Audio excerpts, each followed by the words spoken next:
Hello everyone and welcome back to my channel. I have officially been on my debt-free journey for 3 years, and last year I made a 2-year update, so I figured I would give another update 1 year later. In case you're new here or you just don't know, I started my official debt-free journey in June of 2018. So I made an update last year in June of 2020 for a 2-year update, and I will link that down below. That goes into a lot more detail because I kind of cover even some of 2017, and I talk about everything that has popped up during those 2 years. And I'm gonna do a similar thing in this video, but this is just from June 2020 to now. So I do suggest if you haven't seen that video and you're interested in learning more about my journey, then you watch that video first and then come back here. But I will summarize some of, or at least like give you an update on where I was then. Let me pull up my notes here because there's quite a bit. So we are just gonna jump right into it.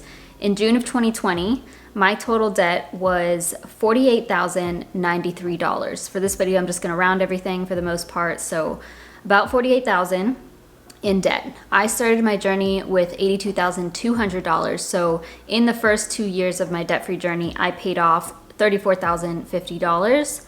And at that point, before all that, I had like credit card debt, student loans, my car loan, I owed my sister money, all these things.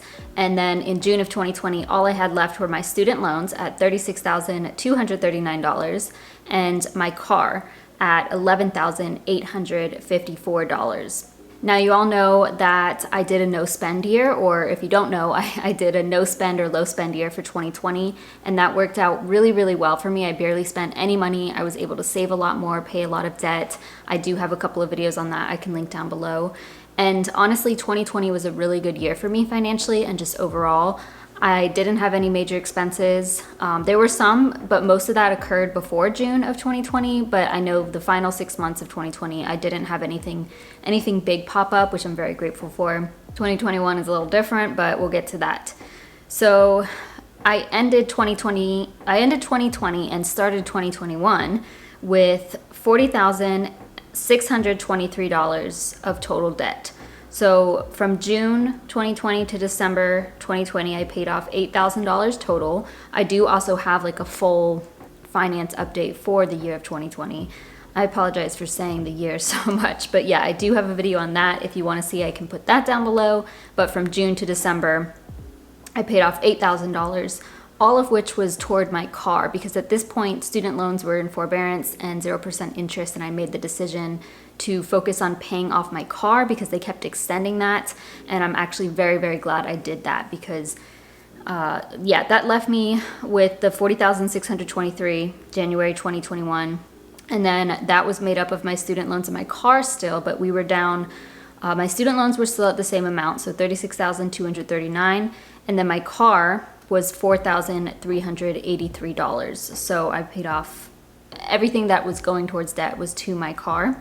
Now, just for some general updates, some things that have happened since then, since January of this year, I paid off my car in February. So that is my car payment. The minimum payment was $382.55. So that did free up that amount of money for me to start putting toward my student loan savings, as I do now in all of my Transfer Tuesday videos. That also allowed me to increase my savings a bit for my sinking funds. I opened up a few more sinking funds.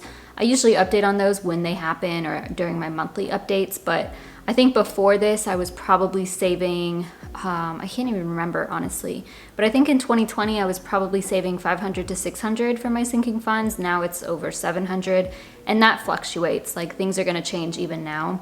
But I did increase my Roth contribution from $100 per month up to $150 per month in March 2021. And I will say that I'll go over my net worth and everything and what the difference between my Roth IRA and all that in just a moment. Just like my other video, I did want to go over the big expenses that I've had. So far in 2021, there were 3 main things. And the first one was I purchased a program that I am kind of just keeping, not secret, I'm not discussing it very much because it's just a big change in my life and it's something that I just want to happen and I want to work toward, but I don't really want to talk about it until everything is official. So I purchased that for over $1,800, which was a big decision for me just because I never pay that much for anything. But I do consider it an investment in my future, and I am still taking it very seriously. The next thing is that, I had a great year in 2020, but it seems 2021 is a bit of a change in regards to my health. So I've had a number of health issues come up. Well, really, it was one thing which contributed to another thing, and that has cost me thousands over the last couple of months. However, I will say that I talk about this a lot in my videos, but the first surgery that I had, I already paid for it, and I'm pretty positive, like 99% positive, that I overpaid for that. I hope that's the case. I still am waiting on things to process with my insurance, but from what I see so far, it really looks like I overpaid and I should be expecting a refund, but I'm not sure yet. But that's still, it's costing me, several $1,000s. Luckily, I do have really good health insurance. But that was unexpected for me, and that also set me back quite a bit, unfortunately. And yeah, just playing it day by day. And then my dog did have surgery, which was over $2,400. Now, I am paying for that, but I also have somebody splitting that with me.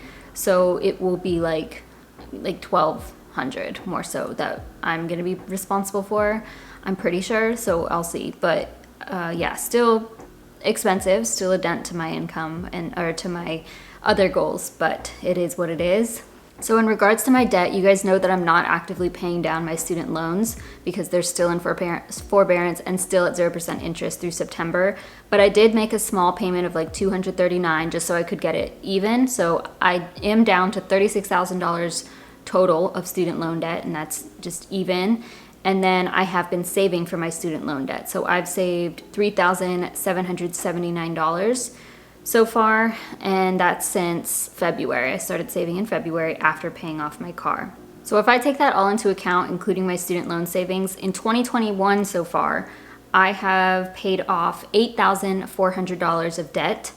And since June of 2020, I have officially paid off $12,093 of debt. So if you don't consider my savings, $12,093.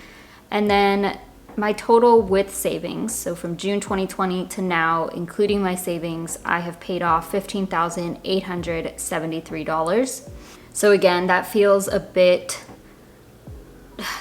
so low. Like, I know that's decent, almost 16 grand in a year, but that doesn't seem like what I'm used to. I really just think it's because of, I don't know why that's so low. I'm gonna have to go back and look at everything and why it is, because what's strange too is that I've made a lot more money this year from my side hustles. So I guess this year is really the setback. Like, it's multiple months in a row of financial setbacks in regards to little emergencies. So I really think that's just the main thing. I know that's still good, it just doesn't feel the same.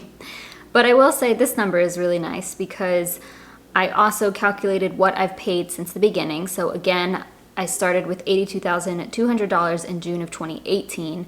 And since then, I've paid off $49,980. In 3 years, that's not too bad. What does that come?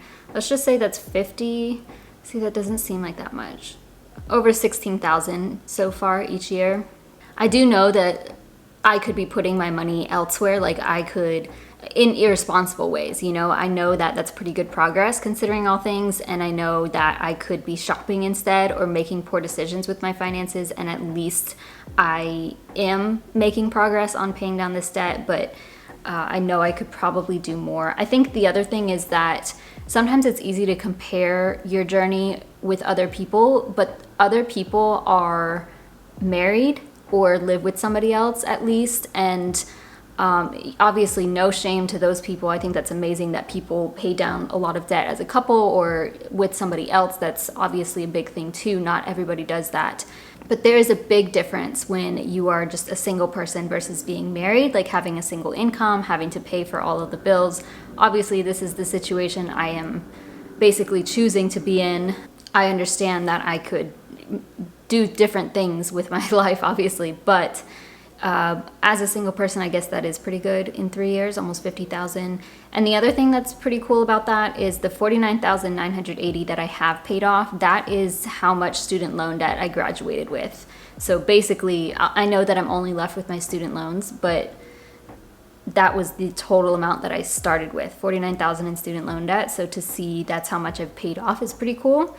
But of course that's like my credit cards and car mostly. So now some of the numbers that I've been going through and some of them that I'm about to go through are different even today, and they're definitely going to be different over the next few weeks as I have to make bigger payments toward my car. So like my net worth is going to decrease over the next couple of months, and my savings and such. But let me get into this. So my net worth in June of 2020, according to Personal Capital. So I was tracking on Personal Capital. So honestly, I'm not sure if it's 100% because now I do it manually.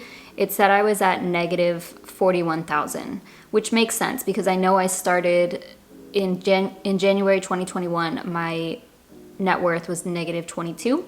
My Roth IRA well, let me go to my net worth for now. So my net worth starting in June of 2021 was negative 11,000, which is a huge jump. That's pretty crazy I mean, I know it's not crazy, but it's about a $30,000 increase between everything. And a lot of that is cash savings and investments. So that's what I wanted to go into as well.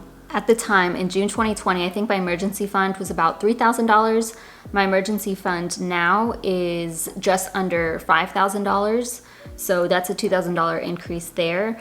I also increased my investment. So my Roth IRA in June 2020 was at $3,400, and now it's basically doubled. It's over $6,600. I think it's over $6,800 now since I put money in. But yeah, it's basically doubled since then. And then I also opened my M1 finance account, which I've only invested a little bit in, but obviously lots of referrals go through. So I have about $1,500 in that. And then if you take into account all of the cash that I have saved in my sinking funds and my student loan savings, stuff like that, that's where the big increase in my net worth came. So at least that's pretty promising to see that it increased by $30,000. That is a big jump, and I'm very proud of that. And I know that once you get past a certain point, like I'm not at the 0 mark yet. So I know the 0 is basically the starting point of when your net worth is going to start growing even more. But also once you reach the $100,000 invested point when your money just really starts working for you even more.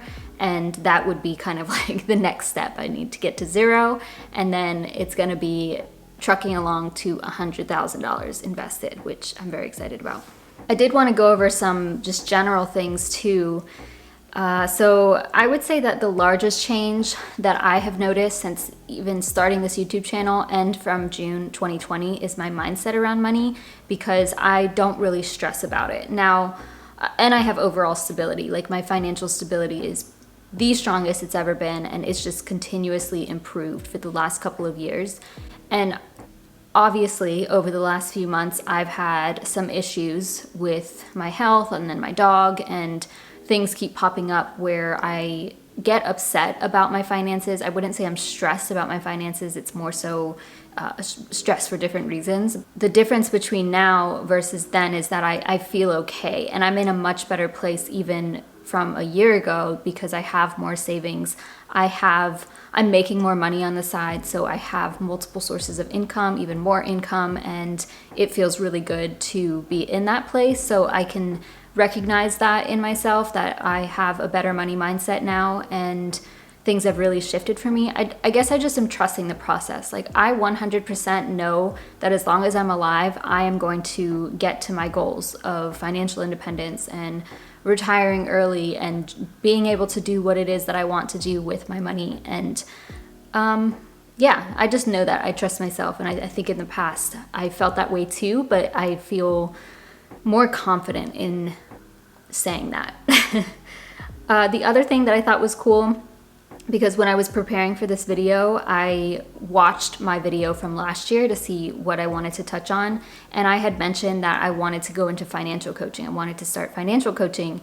And at the time, I remember thinking like, no, I can't do that because I don't have a certification. I don't have a degree. Like people aren't going to trust you. And I did start that in October 2020, and I'm continuing that, and I have people paying me to help them with their finances, and that is huge for me. Like, that is so exciting, because that's what I wanted to do, and I knew at the time that I could do it, and I had planned everything out. I was super excited about it, and I'm still very excited about it, and I know it's something that I'm good at and I find fun and enjoyable. So it's pretty cool to look back on that, myself saying it and seeing it actually happening now.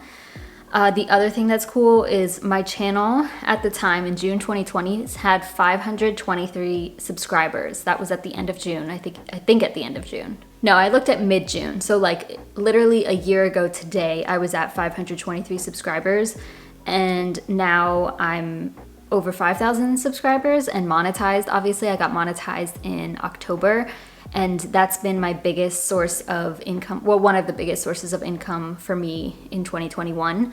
And you know, it's up and down. It's never like, I haven't reached 1,000 in 1 month from YouTube or anything super crazy yet, but to see the difference in that is crazy. And also, I'm so glad I started this and proud that I continued. Like, I think people don't realize the value of starting these side hustles like this, especially when it feels like it's overly saturated, or you can't stand out from people, but like it's not even necessary. I don't know where I'm going with this, but basically that's really cool, because I started this channel thinking I would get pretty big. Not big, but you know, I knew that this could do better than my other channel.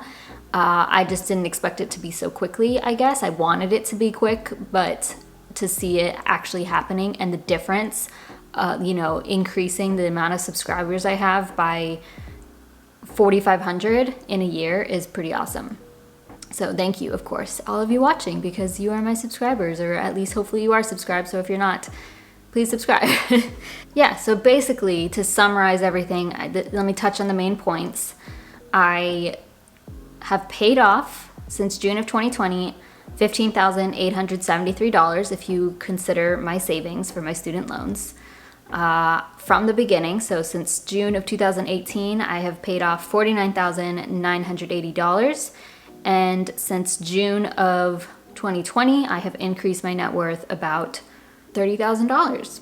I think looking back on your journey is very exciting. So I suggest doing this if you haven't already, because it can be very helpful in your journey, and also you kind of take the time to recognize your accomplishments in this whole journey, because it feels very slow, or it feels very defeating. You guys know that I sometimes go through these ups and downs with my debt-free journey, but I do suggest you go back and look at, you know, at least at the end of the year, look back and reflect on your year, or whenever you started your debt-free journey, look back at that and see how far you've come, because you'll surprise yourself. And this is also the importance of tracking everything, because it's so cool to see all of my numbers laid out in my spreadsheets and to be like, wow, I didn't spend any money in these months, or how much I saved in these months. It's nice to have access to that at all times. Going forward, I would like to be 100% debt-free by the end of this year. As you all know, that was like my big impossible goal. Is that gonna happen? I don't know. My initial goal from the beginning was to pay off all of my debt by April of 2022. So hopefully the next time I'm doing one of these yearly updates, which will be June 2022, I will be completely debt-free and well over the $0 net worth marker. But we will see. Whatever happens. We're just going to keep moving forward and doing the best that we can. So that is it for my 3-year debt-free journey update. Thank you all so much for watching, and I'll see you in my next video.